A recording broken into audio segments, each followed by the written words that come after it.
Lori Bessler, who's fresh off her appearance moments ago on the Larry Myler show. She was just on. Mueller show.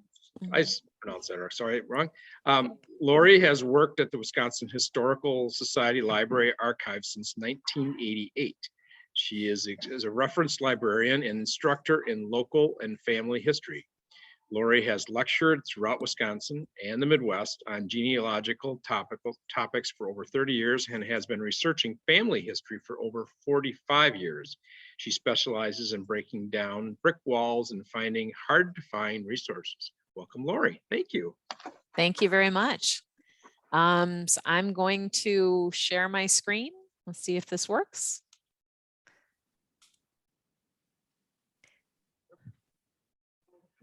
And let's see here.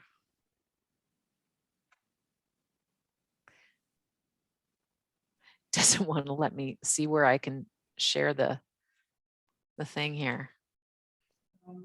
I'm sorry, I have to be able to share it and it's not going to let me see it because of the bar here. I don't know which one is. We are seeing your screen, but we see your like PowerPoint. Yeah. Yeah, you see the editing portion of it, right? Yeah, I can't get to the other part because it's like, oh, there it hit. Okay. Slideshow. Yes. There we go. From beginning. All right. Here we go. That works better. I just had to move that bar. Hello, everyone. So it's a pleasure to be here with you today to talk about the collections and services of the Wisconsin Historical Society. I have been here, like Dan had said, I've been here since 1988. And I'm incredibly proud of this whole organization and the collections and services that we do provide. So what do we actually have down here at the Society? Our library has published materials from the US and Canada. And as a state organization, that's a pretty unique kind of thing. You don't get that with state historical societies very often. Our collection of family and local histories, we started collecting back in the 1850s. So it goes very deep. And it's an incredibly informative collection, like I said, family and local histories. We are the state archives for the state of Wisconsin. And we have ARC, Area Research Centers, which are branches of our archives. So we have a lot of archival collections that are housed across the state, mostly at UW campuses. The one exception would be up in Ashland, where it's at the Northern Great Lakes Visitor Center. And so I'll explain more about the ARCs in a little while. Our map collection in the archives is international in scope and goes very deep historically as well. And we are located on UW Madison campus. So before you go to any institution, you want to prepare. So you want to make sure that you understand the family lines you're going to research. You've organized what you have found and you read it before you actually come to do the research. Timelines are really helpful, especially when you get to us and you start talking to a reference librarian. So it helps us to understand what you already know and shows us the gaps in the research. You want to think of your questions ahead of time so you're more prepared. If you don't know what the question is, they're like, I just want to know more, then we're going to have some follow-up questions to you to be able to identify what you need to locate. And so creating a research plan is really important. Making a list of what you find. Consider the things that are easy or basic records to find first. That's key as well. This is an example of a timeline that I have on one of my ancestors. I take it one ancestor at a time. So for each person that is on my direct ancestral line, I create a timeline that has these certain columns. There's date, age they are at the time, the event itself, a brief description of the source, and the location of where that event took place. And so you can see some of the things I have in here. For instance, the birth is September of 1833. She's 0 years old at the time of her birth, and the source is the 1900 census. And her birth location, according to that census, was New York. Later, I find from an ancestry tree, a tree that's found on ancestry.com, that she was born to Christopher Bannister and Rebecca Simmons. And they had already had a son, Theodore, a couple years before, or a year before Sophia was born. And so it pulls her story together a little bit more. Lower down, it's hard to see on this screen, of course, because it's hard to fit all this in. But lower down, one of the things I put in her timeline was how old she was at the time of the Seneca Falls Convention on Women's Suffrage or Women's Rights. She was 15 years old and she lived in the neighboring county, right next to Seneca Falls. And so I figure, you know, I don't have proof that she knew about this. I don't have a letter or anything, but I know she was in the community. She was in that area. So throwing in some local history or some national history is always good when you're trying to pull in someone's story. That's exactly the kind of thing that our staff can help you with our collections and with our knowledge base. So 5 steps. You're going to write out another part of this 5 steps. You're going to write out problematic records to locate, because that's the kind of thing that we can help you with. Now, I noticed some people taking pictures of the slides. That's perfectly fine. All I would say is if you want to email me, I will send you the slideshow, okay, as a PDF. So if that helps, that I know there's a lot of information on this. So writing out those problematic records. Military records can be very voluminous. There's a lot of different types of military records that were created at the federal level, at the state level, at the local level. Lots of, same with land, same with immigration, same with court. And so those are situations where you could actually ask us ahead of time before your trip to say, hey, I know that the person was born in the 1840s. He was possibly involved in the Civil War. How do I prove that? That's definitely a question that we can help you with, and we would have resources to help you identify the answer. Look at online sources before you come. And of course, a lot of people nowadays, they start with Ancestry, right? Accepting everything that you're seeing as possible hints. What you want to do is really organize what you already have, and that includes the online sources that you found. A way of answering a question that I ask is not, I found it online. You're going to need to know where you found it online and what type of record it was that told you, because I, as a reference librarian, I need to know the validity level of that information before going farther. And so printing out and saving digitally the page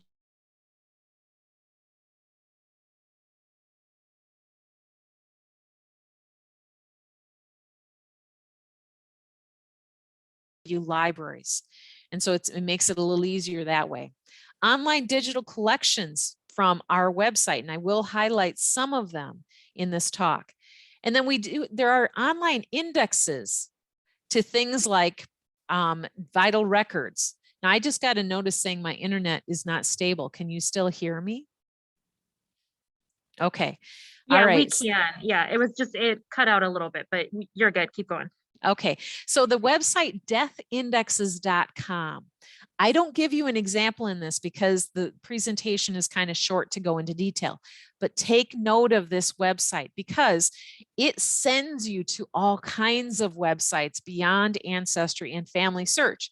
There are certain county courthouses that have created indexes on their website. And it's not on Ancestry. It's not on Family Search, those mega sites.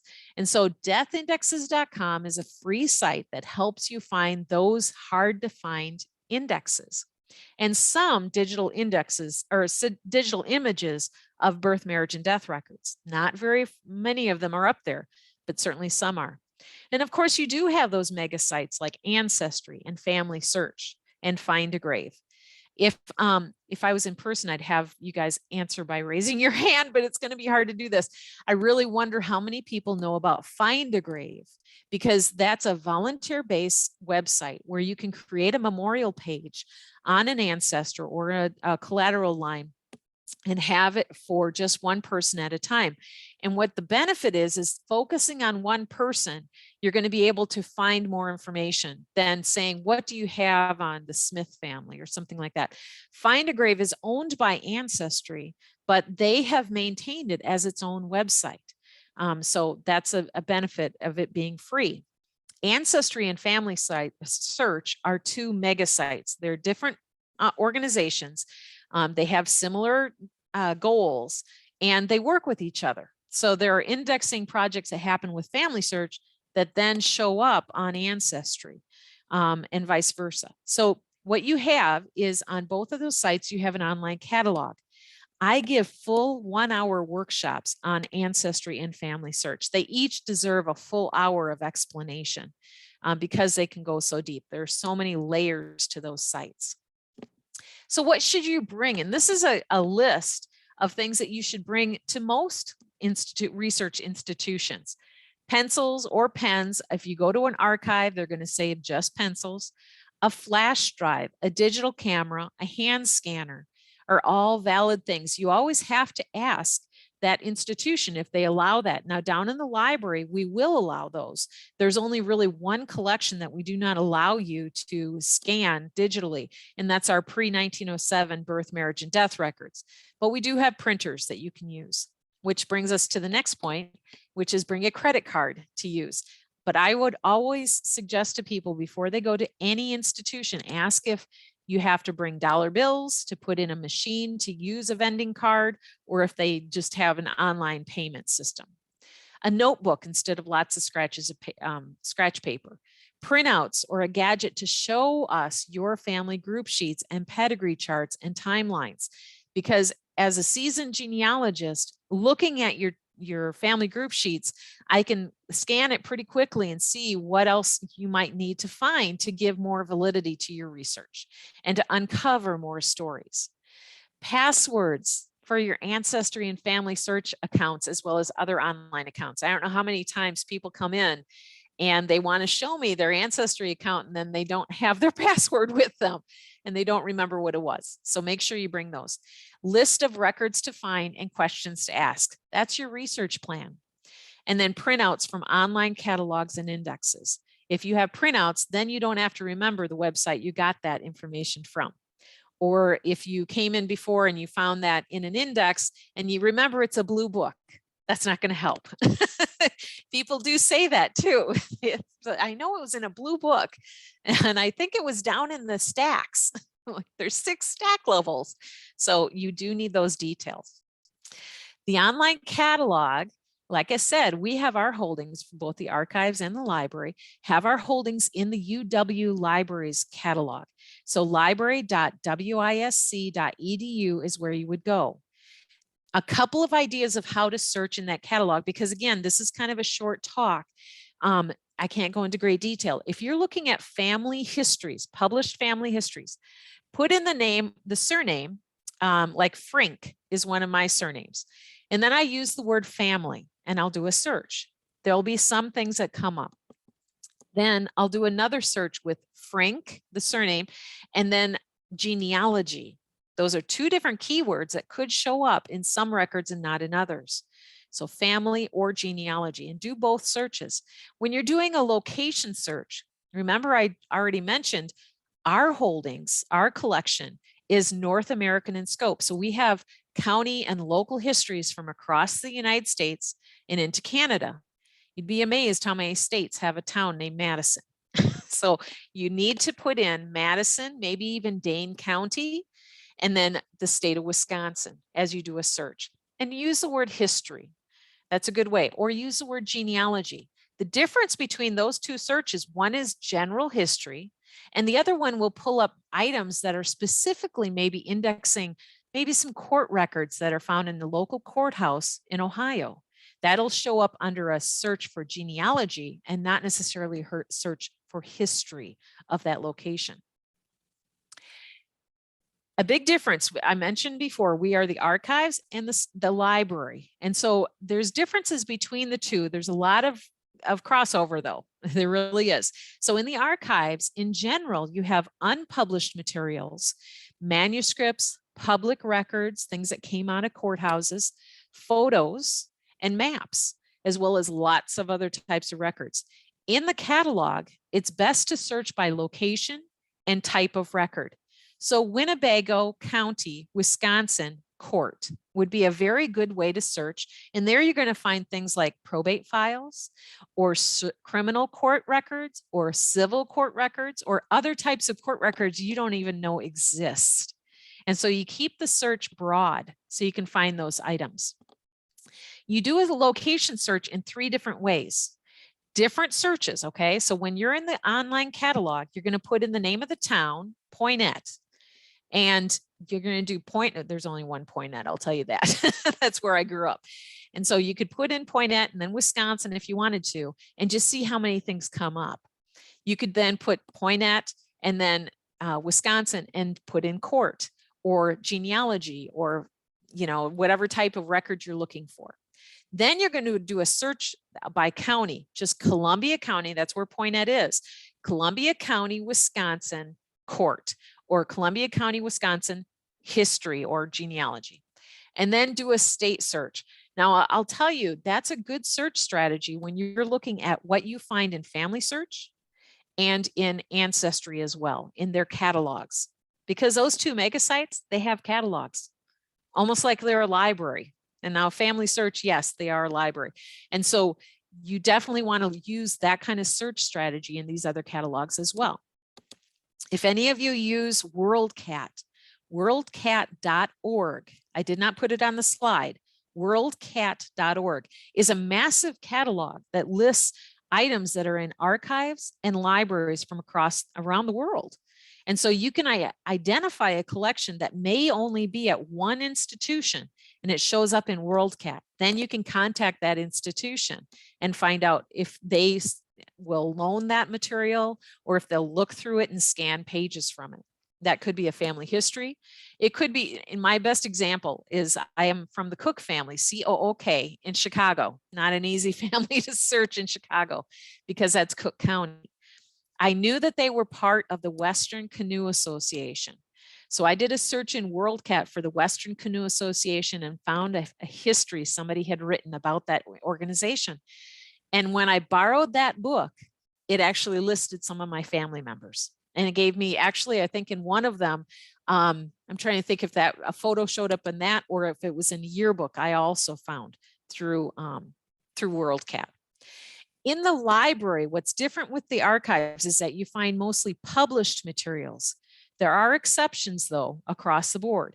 The vital records that we have, that's an archival collection, but it's housed in the library because we have longer hours. That's one of the reasons. And so they're so heavily used. And so we do have exceptions. Family and local histories.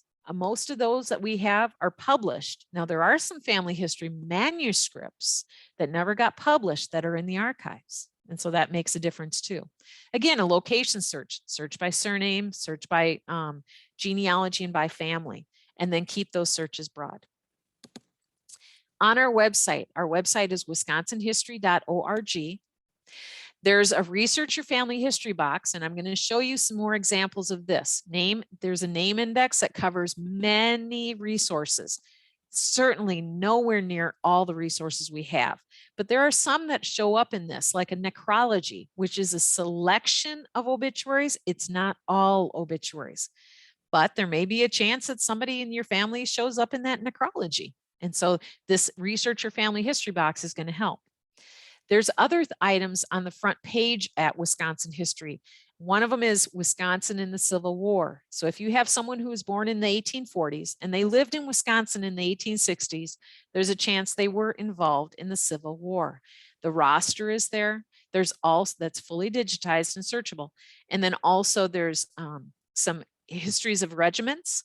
And there's 1875, 85, 95, and 1905 military census that the state of Wisconsin did. And so that's fully digitized on that website as well. We also have a phenomenal collection of Wisconsin historical images. And so you see a lot of those on there, and then also maps and atlases. really amazing projects that have come out of the archives of digitizing these collections, especially the maps and atlases. Sanborn maps are one of the more popular collections. And so also consider, if you're looking at other states, to look at Library of Congress, LOC.gov for Sanborn maps. So this is the front page of the website, wisconsinhistory.org, and you have a couple of boxes of interest here. To the far left, research your family history. And then 2 boxes over, explore our collections. Those are the 2 parts I'm going to focus on right now. Under research your family history, you can see there's a search box up here that you could just put a name in and see what comes up. Now that's what I would call a global search. You're searching anything that comes up that is associated with this part of the page. And so you have to be careful. Then also you have a couple of services that are listed below: an obituary search service, birth, marriage, and death records, newspaper and periodical articles. So if you're looking, if maybe there was an article in the newspaper around the time of a 50th anniversary, a wedding anniversary, or a 100th anniversary of a business, something like that. That's a newspaper and periodical article search. And then we have regimental, muster, and descriptive roles that we would go through and send you scans from any of these records. Here's an example if you were to put in a name. You can see on the left, you can refine by type. There's also refining by other things. It's just hard to show on this screen. But the type, you can see, I just put in the name, James. It could be a first name. It could be a last name. And so you can see there's a biographical book excerpt. That's one collection. And what that collection is a lot of the county histories for Wisconsin were indexed. And then they did an index and told you what book it shows up in and if it had a portrait or not. That index was made at a specific time using specific books, not everything, but it's a good place to start. And then birth index record, death index record, marriage index record. There's, let's see here, manuscripts that happen to show up. There's a lot of these different collections, okay? It's not the only place to search though. The other thing that we offer are genealogical webinars, workshops, and classes. Right now, everything is virtual for us for our genealogy workshops. And so this fall, we have these topics, or this spring rather, we have these topics going on. February 26th, we have basics of DNA and genealogy. March 26th, Welsh genealogy. April 16th, on the margins, genealogy, the law, and women, children, and minorities. And then the last one, May 21st, African-American genealogy, you can find your family. And so all of these are full day workshops. What that means is that each one of them is 4 1-hour talks with 15-minute Q&A sessions afterward. These are all nationally known speakers doing these. And so you can click on the events calendar and you can find the listing and you can register right online. Because they're all online, we would do what you guys are doing today. We record them. And what we do is we make those recordings available for up to 30 days to all who register. So you do not have to attend these live. What you're going to do is go ahead and register. You'll get the link for attending it live. But the week after, you'll also get the recordings and all the handouts for them too. We do this every fall and every spring, by the way. The Erie Research Center network I mentioned, these are spread across the state and we have a map.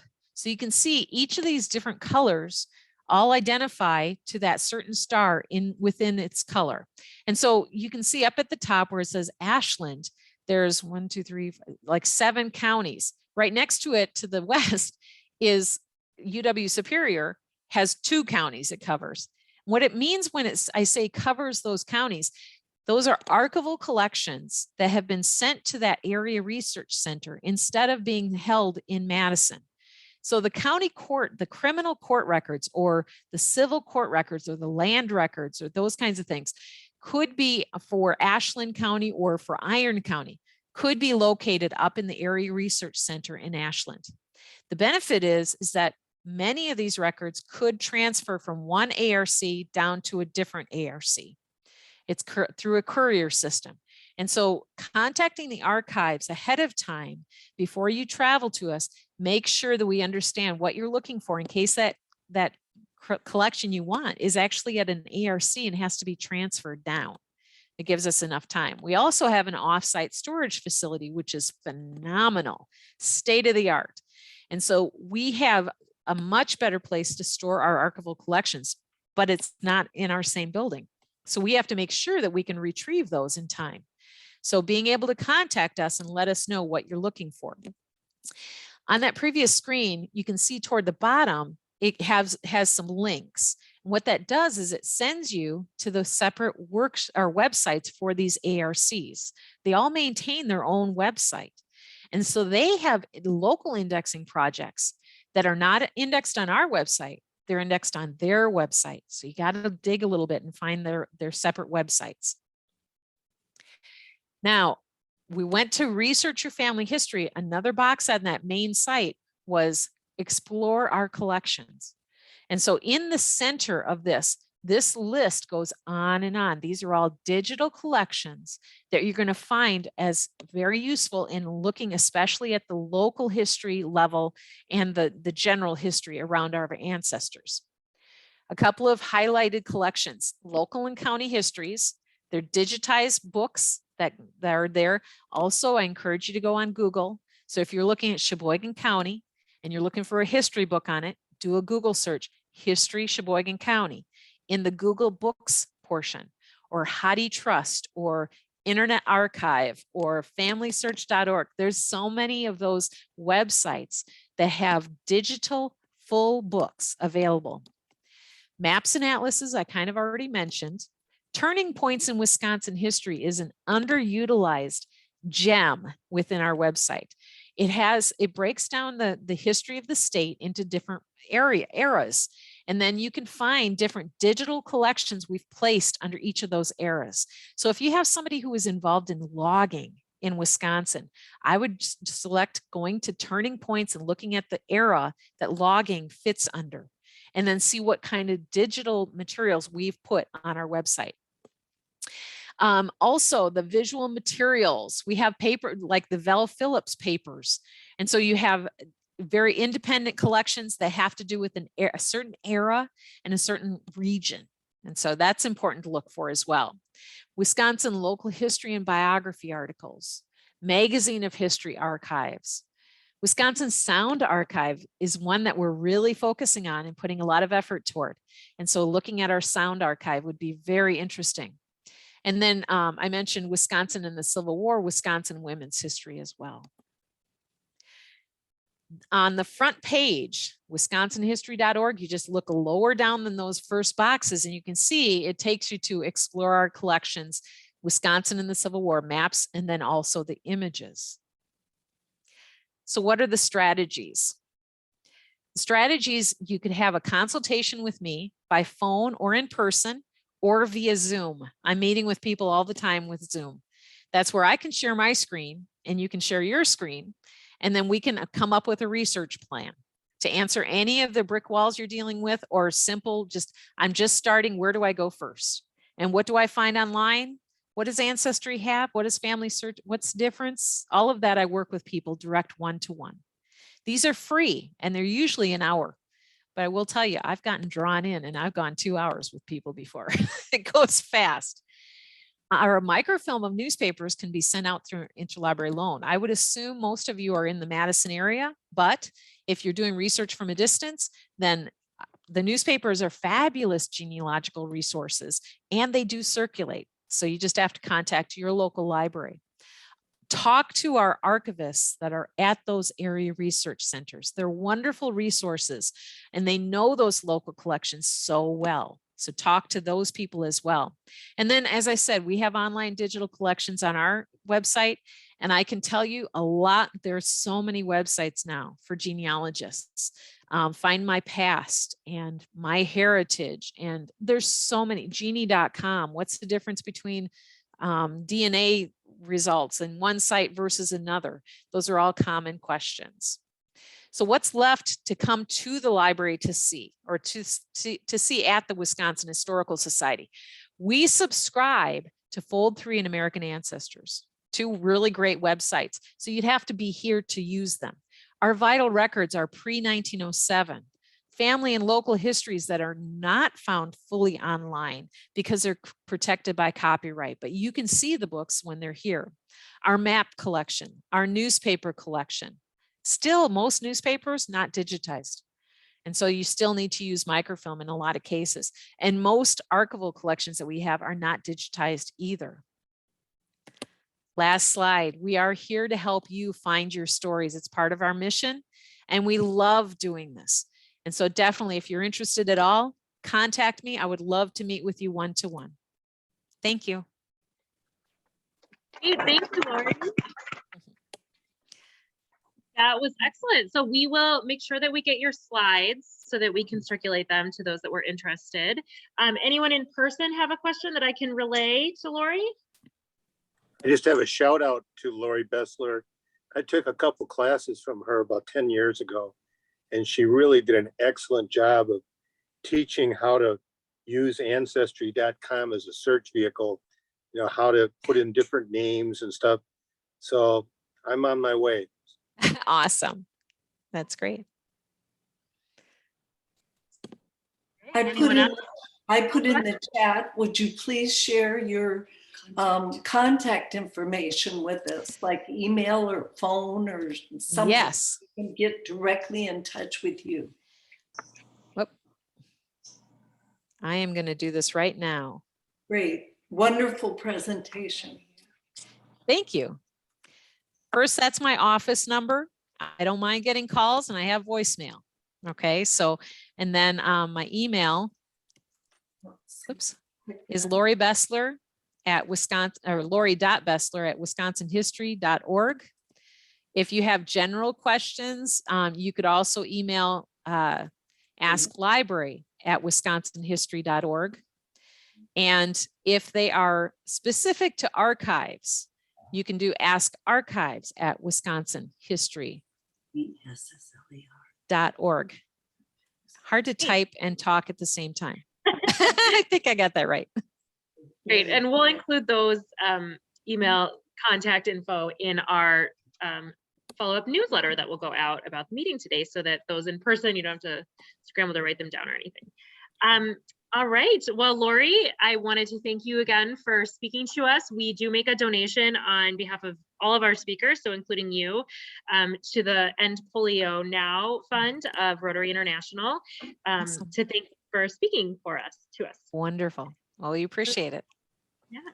And our speaker next week is going to be James Lattis. He is the director of UW Space Place, Space Astronomy, the Wisconsin Roots of Astronomy Done in Space.